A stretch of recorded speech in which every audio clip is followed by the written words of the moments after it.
Hey guys, Andy here. So a little bit of a different video for you today. If you didn't know, I make podcasts kind of every month or so when I remember. They're a little different to what I do on YouTube. A little bit more personal in some ways, just a bit of a chat about what I've been doing over the last month. And so this morning I was going to make a video about my earbuds dilemma, being the sort of Jabras versus Google Pixel, which you might have seen a video a week ago. And then I also realized I was doing a podcast, so I thought I'd kill two birds with one stone. So, welcome to episode 33 of the Android Andy UK podcast. It is the 22nd of August. It's my week off this week, or it has been. So, obviously, the weather went a little bit flat. We had a few nice days in there, but I mean, one day was just rain literally all day. But never mind, I've made the most of it. So, actually, I want to start the podcast with talk about a sort of comparison or decision I had to make between my OnePlus 8 Pro and my Pixel 4. I recently got the OnePlus 8 Pro back out of the drawer, that is, because there was an update to or a beta version of Android 11 with a new look OS, which is a bit more like Samsung's One UI, a lot of people say. I think it looks okay. I don't think it's too big of a problem. I love that finally we've got an always on display. Finally, why is it taking them so long to do that? But at the same time, whilst I quite liked it, and I do love the OnePlus 8 Pro, it's a really nice phone, a beautiful screen. I love watching stuff on it with a big screen like that, but I just can't go back to a phone that big when I'm doing the exercise, like I'm started jogging again recently. A small phone is just so much easier and better. So I am still using the Pixel 4. There is still a little bit of, because the regular, not the XL, so there's a little bit of an issue battery-wise. I have to just keep topping it up. So I went to the gym this morning, I jogged to the gym, I'm working out at the gym on a walk home, and I was down at about 60% by sort of 11 o'clock. So I pop it on charge for half an hour, you back up into 80%, no worries. There is talk about the Pixel 5. I don't think there's been any sort of solid leaks just yet, but people are already saying it might be a bit of a disappointment. I don't really want to start speculating until we know anything solid about it, really, to be honest. So I'll leave it at that, really, I suppose. So then on to the Pixel Buds versus the Jabras, which is kind of the dilemma I've had over the last few weeks. Like I say, I even made a video about it because I just couldn't decide, really. I was looking for what might I be missing, what might I not be thinking about. And I had chosen the Jabras. So originally I chose the Pixel Buds because I love the integration to the OS and the reading of the notifications and the comfort. But one of the big deal breakers, and I can't remember if I actually brought this up in the video or not, but I was out running and they just kept losing connection. Not losing connection, but they would stutter and there'd be gaps in the audio. And there was one point, a couple of times, where the left and the right bud got slightly out of sync. So, I mean, I'm talking just milliseconds, like a tiny, you kind of almost think, what's wrong with you? And you realise that one earbud is just slightly off from the other.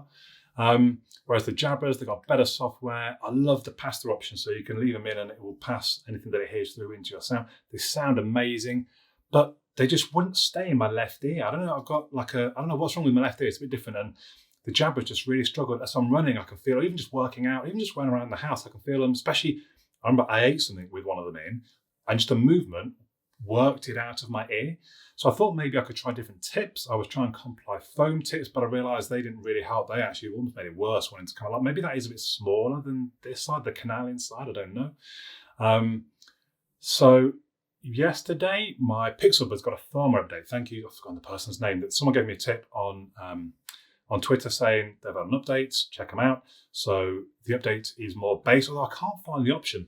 It says in the sort of instructions, go to the settings, go to sound and turn it on. There's no option for sound, there's no sound. So if you know where that is, please let me know. There's better translation options, not that I really use that. What I do love, you can turn off the touch controls by saying, hey G, turn off touch controls. It turns them off. So if I do have to move them around or do anything, or like I'm drying my head at the gym, they don't do anything, they just keep playing. It's brilliant. Then you say, hey G, turn on the touch control, and it's back. Fantastic. And possibly more importantly, more reliable Bluetooth was one of the things that they sort of pointed out. I thought, this could be it. This could be game changer. So I've worn them this morning to the gym, jogging to the gym, working out in the gym, walking home, and then a little bit around the flat. Twice there were like a small, I would call it a skip in the audio, but definitely so much better. So at the minute I'm back on the Pixel Buds, and I would give a bit of a shout out to SpinFin Tips. I did a little bit of research. There's a few different types of tip that people talk about. And at the moment, I'm using SpinFit, which they're a rubbery one. They're not sort of Comply foam or anything like that, but they're slightly bend. So when they attach, they've got a slight bit of movement in them, which I think helps get into your ear canal. And they do sound really, very good. Tech-wise, the other thing I've been playing with recently, as you probably know if you're a subscriber, is the OnePlus Nord. And I don't write many posts on my website, android.uk, but I did do one recently about, do we really need to spend more than kind of £500 on a phone? I don't think we do. I mean, I don't know. I've not spent more than 800. You've got the top end flagships are 4 figures. I don't think I've spent more than £800 still on a phone, and I just don't think you need to. I don't think you need to spend more than 500. The OnePlus Nord is such a good phone for the money. The things that used to struggle were maybe the screen, maybe the camera. But these days, both of those, they can give you good screens and good cameras for under £500. So it does make you think, I don't think we need to spend more than that. Excuse me. A bit of a personal note, sort of looking at fitness and things. I completed my first 100k ride a week or two back with a friend. Did an under 4 hours, did quite a good pace, I thought. And it kind of made me think, right, next I need to do a 100-mile. And then a few days later, I really struggled on just a 56-mile ride. Let's not push it too far. So the 100-mile one, I think I'll wait for next year. But I'm pleased I've done 100k. That was something I was on my list of things to achieve this year. And I've also signed up to a 10k in October, jog, a run, going around the Olympic Park with a load of people from work. I've not run a 10k outdoors yet. I've done it once on a treadmill. Treadmills are easier than outdoors. It's consistent. You set the speed. There's no curbs. There's no traffic. There's no people and dogs and all that sort of thing. I mean, not that we'll be on the 10k around Olympic Park, hopefully, but it's just generally the hardest. There's all different gradients and things. So I've not actually done a 10k outdoor yet. So I'm a little nervous about it. I think I can do it. I think I'm fit enough now to do it. So I'm setting myself a target to do it under an hour, which I think I might struggle. The one I did on the treadmill, I think was like an hour and 3 minutes. So that should be a reasonable target for me. I'll keep you updated. If we move on to TVs and or movies, because I've watched quite a lot of movies in my week off. On TV, Hard Knocks is back, the NFL sort of behind the scenes. This time they're following 2 teams, both in LA, so it's Hard Knocks in LA. It's the Chargers and the Rams. I've seen 2 episodes so far. It seems a little bit flat, maybe because of COVID-19 going on, that everything's sort of, there's not even any contact yet, there's no preseason games. There just seems less drama generally, which, and like I say, just makes it a little flat. It's still interesting, still love the show, but not as good as it normally is. I've gone back and I'm watching through Justified again, which is Timothy Olyphant. It's such good TV, such good TV. I don't think it's quite as good the second time through, but it's still like the story, the characters. I think it's perhaps the best script of any show that I've watched. It's so good. If you haven't watched it, check it out. I think it's on, what's it on? Amazon. I'm watching it on Google Play. I bought it. And then movies, Tax Collector I watched with Shia LaBeouf. I would say don't bother. I think I gave it 5 out of 10. It's pretty shallow and simple. There's not even that much good action. It's just not really worth watching. Guns Akimbo with Daniel Radcliffe, who's Harry Potter, just in case you didn't realise. It's like a modern day Running Man, really. I don't think I'm giving too much away that basically he gets entered into a game show where he's basically 2 guns strapped to his hands or bolted onto his hands, and he's got to fight it out with somebody else. That's basically it, which is a bit like Running Man, really. But yeah, it's worth watching. It's reasonably good. Project Power with Jamie Foxx. It's kind of a superhero movie. You take a little tablet and it reveals a superpower within you, but the problem is that sometimes that superpower is kind of like exploding almost, or just it's too much for your body to handle. I'd heard quite a few negative things about it, but I thought it was okay. I think I went like 6.5 out of 10 for it. It's a reasonable watch. If you like superhero movies, you probably would enjoy Project Power. I would say check it out.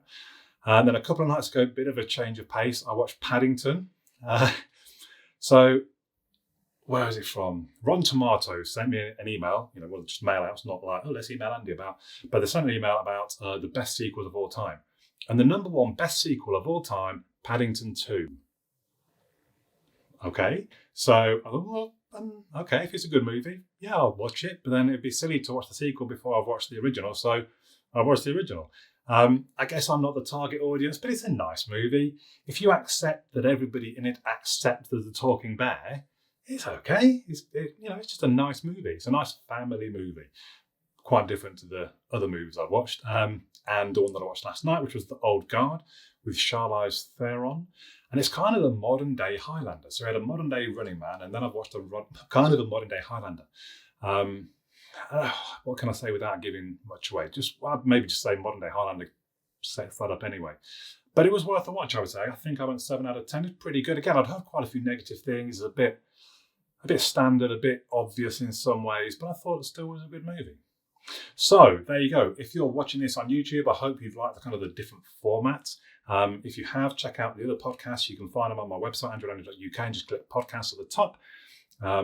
If you're listening to this on the podcast, just to let you know, this is also going to be on YouTube if you want to see me and my mug. But I would assume if you're listening to the podcast, you're probably a subscriber anyway, so you probably know, you've probably seen it there. Anyway, that's it for now. My name's Andy. I'll catch you all again soon.